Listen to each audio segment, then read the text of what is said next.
शेट फ्रांचायझी model एवढं सुंदर आहे ना, अगदी प्रेमात पडण्यासारखे फ्रांचायझी मॉडेल. काय झालं, काही लोकांमुळे आज त्याचा पण कचरा होऊ राहिलाय. नीट ऐका, पूर्ण सांगतो. फ्रांचायझी घेणार आणि देणार दोन्हीमध्ये दोन दोन प्रकार पडतात.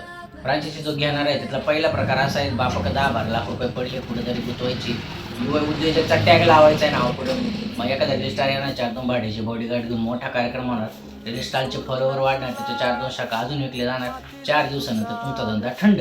आणि एक दुसरा प्रकार म्हणजे एखादा बिझनेसमॅन आहे, त्याचा व्यवसाय व्यवस्थित चालू आहे, तो फ्रांचायझी देतोय दुसऱ्यांना.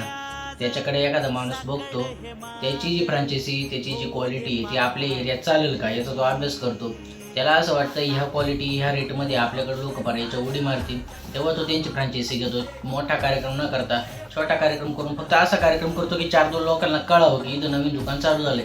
असं करून तो पुढचा 4-5 महिन्याचा रन टाईम सेव्ह करतो. म्हणजे त्याचं भाडं झालं, मेंटेनन्स झालं, हे सेव्ह करतो. हे रन टाईम सेव्ह झाल्यानंतर त्याच्या डोक्याला फक्त एवढंच की धंदा कसा वाढेल, त्याच्या डोक्यात भाडं तेवढ्याचं टेन्शन नाही आणि असा बिझनेस सक्सेस होतो. 2 नंबरचा जेव्हा प्रॉफिट कमवायला लागतो ना, तेव्हा त्याचे 10-12 लाख रुपये पहिलेच उडेल असतात. आता या व्हिडिओला जर तुमचा इंटरेस्ट वाटला तर पुढच्या व्हिडिओमध्ये मी फ्रांचायझी देणाऱ्यांचे 2 प्रकार सांगेन. जमलं तर फॉलो करून ठेवा. भेटू पुढच्या व्हिडिओमध्ये.